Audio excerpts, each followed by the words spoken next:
The cabin door splintered inward, and 3 figures cloaked in darkness stormed into the small, rustic space.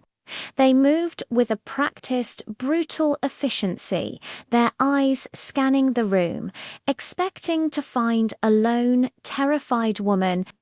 They found her, yes, but not the one they'd pictured. She was standing by the cold fireplace, her posture relaxed, her expression a calm mask that betrayed nothing. The leader, a hulking man with a jagged scar across his cheek, smirked.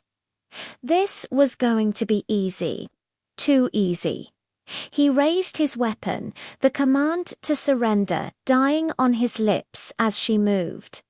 It wasn't a frantic scramble or a desperate plea. It was a fluid, economical motion. She sidestepped, letting the first man's momentum carry him past her. As he stumbled, her hand shot out, not in a slap, but a precise, focused strike to the side of his neck. He crumpled without a sound. The other 2 froze for a split second, their brains struggling to process what had just happened. That was all the time she needed. She used the heavy oak table as a barrier, flipping it on its side with a strength that belied her slender frame.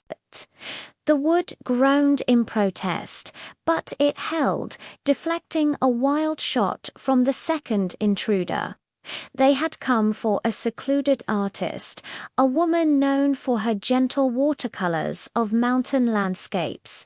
They'd done their homework, they thought. They knew her routines, her isolation, her apparent vulnerability. Her file said she was a painter, a recluse who had moved to the mountains to escape a noisy past, but the file was incomplete. It was missing a crucial chapter, a 10-year gap they had dismissed as irrelevant. A decade spent in the shadows, learning a very different kind of art. The art of survival. The art of defense. They had accounted for the artist, they had never accounted for the operative. She flowed from behind the makeshift barricade, a phantom in the dim light. The second man, younger and faster, lunged at her. He was met not with fear, but with a complex series of blocks and counters. His every move was anticipated, every attack neutralized before it could even land. She wasn't just fighting, she was deconstructing him, piece by piece.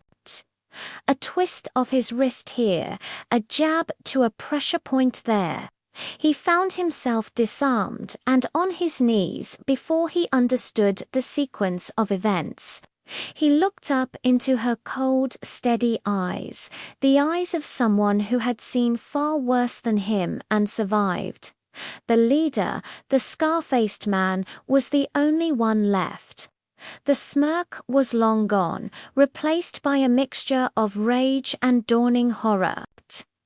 He backed away, his weapon now feeling heavy and clumsy in his grip. "Who are you?" he snarled, his voice a ragged whisper. She didn't answer. She just advanced, a single unstoppable force. Her training had been drilled into her, etched into her muscle memory until it was as natural as breathing. They taught her to be a ghost, to blend in, to become whatever the environment required. For years, she had been a painter, her hands steadying a brush. Tonight, those same hands remembered a different kind of steadiness. They had planned for a simple snatch and grab. They had planned for screams and tears. They had planned for an easy payday. What they got was a lesson. a brutal, final lesson in the danger of underestimation.